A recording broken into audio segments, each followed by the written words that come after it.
लोकसभा चुनाव में अमेठी सीट से हार के बाद पूर्व केंद्रीय मंत्री स्मृति ईरानी ने पहली बार अपनी चुप्पी तोड़ी है। एक पॉडकास्ट में उन्होंने कहा कि मैंने 2024 के चुनाव में अमेठी के लोगों का विश्वास जीतने की पूरी कोशिश की, लेकिन कामयाब नहीं हो सकी।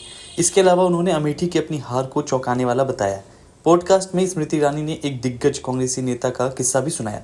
उन्होंने कहा कि एक बार एक बड़े कांग्रेसी नेता जो विदेश मंत्री भी रह चुके हैं, उन्होंने मुझे रात में 2 बजे फ़ोन किया था। मैंने उनसे कहा कि भाई साहब, आप मुझे इतनी रात में फ़ोन मत करिए, मैं अभी आपसे बात नहीं कर सकती। इसके बाद उन्होंने मुझे घमंडी कह दिया था। पार्टियों में बुलाते थे विपक्षी नेता। स्मृति ईरानी ने आगे बताया कि विपक्ष के नेता अक्सर उन्हें अपनी पार्टियों में बुलाते थे, लेकिन वो जाने से मना कर देती थी। इस बात पर भी उन्हें घमंडी बुलाया जाता था।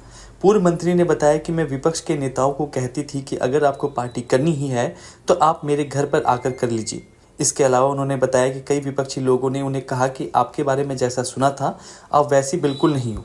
मीडिया को दिए एक इंटरव्यू में पूर्व केंद्रीय मंत्री स्मृति ईरानी ने चुनाव में मिली हार पर भी बात की। उन्होंने कहा कि मैं सिर्फ अपनी सीट पर ही बोल सकती हूँ। मेरी सीट पर आरक्षण पर न कोई चर्चा हुई और न ही संविधान की कॉपियां बटी। स्मृति ईरानी ने इंटरव्यू में कहा, मैं जब पहली बार अमेठी गई थी तब मैंने देखा कि 40 से ज़्यादा गाँवों में सड़क नहीं थी। साल 2014 में पहली बार अमेठी से चुनाव लड़ने के निर्देश मिलने की जानकारी साझा करते हुए ईरानी ने कहा कि मैं ये नहीं कह सकती थी मुझे सेफ सीट मिले। अगर आप ऐसा कहते तो खुदगर्ज है। 2 बार अनसेफ सीटों से लड़ी थी। 2014, 2019 और 2024 में टिकट नहीं मांगे थे। 2014 में राजनाथ सिंह ने पूछा था, लेकिन 2019 और 2024 में टिकट सीधे डिक्लेयर हुआ था।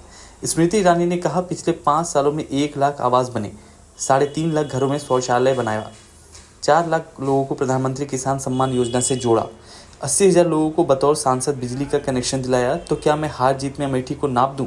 नहीं, वो 1 लाख परिवार जो आज पक्के घरों में रह रहे हैं वही मेरी जीत है। मैं 3 बार सांसद रह चुकी हूँ।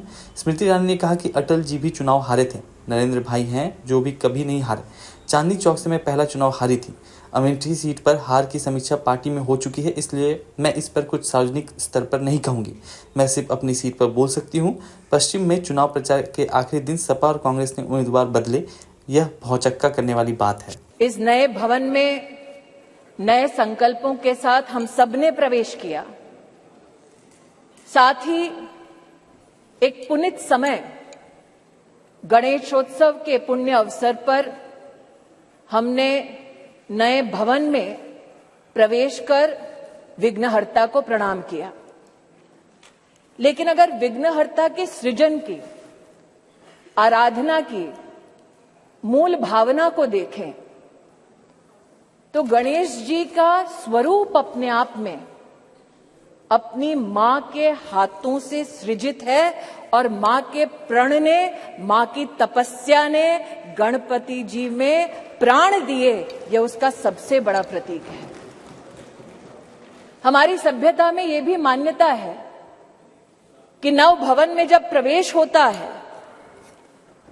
तो पहला पैर, पथ पर पहला आगमन घर की लक्ष्मी का होता है।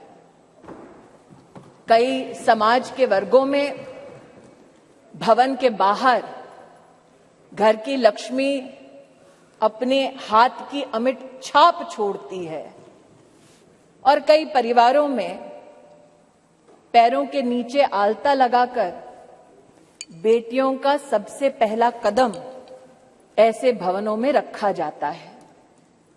और अगर संविधान की मर्यादा की दृष्टि से देखें तो लक्ष्मी ने संवैधानिक स्वरूप लिया है इस अधिनियम के माध्यम से, जिसके लिए मैं सरकार का, इस सदन का और पीठ का विशेषता आभार व्यक्त करती हूं।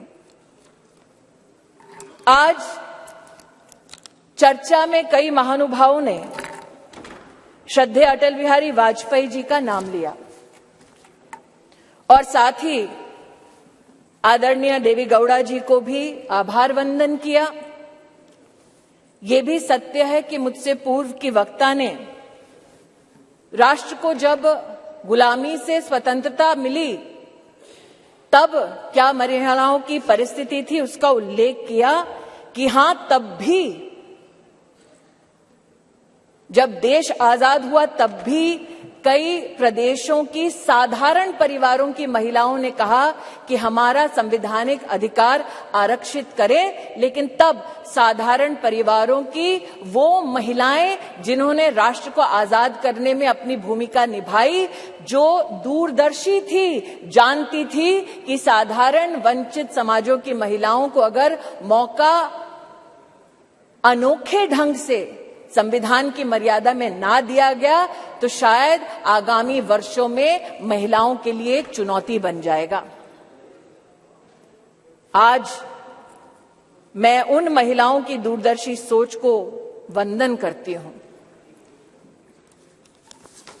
महोदय, 1971 में तब की सरकार में एक कमेटी का गठन हुआ on the status of women in India, और आज मैं विशेष रूप से आपका ध्यान आकृष्ट करती हूं 1974 में जब कमेटी ने अपनी रिपोर्ट को साझा किया तो उसके 7वें चैप्टर में पॉलिटिकल स्टेटस के वर्णन में ये इंगित है कि तब भारतीय जनसंघ ने कहा था कि महिलाओं को कॉन्स्टिट्यूशनली गारंटी कीजिए। They were the advocates for women's reservation. आज जनसंघ के उन नेताओं को, उन चिंतकों को मैं आभार व्यक्त करती हूं। ये मेरा सौभाग्य है कि मैं भारतीय जनता पार्टी की एक साधारण कार्यकर्ता हूं, जिसको मेरे संगठन ने असाधारण मौके दिए ताकि मैं संगठन के माध्यम से संविधान की मर्यादा में अपने राष्ट्र की, समाज की सेवा कर सकूं। ये भाजपा के कार्यकर्ताओं का गौरव है कि इस राष्ट्र में अपने संगठन में पहली बार महिलाओं को आरक्षण देने वाली राजनीतिक पार्टी भारतीय जनता पार्टी बनी।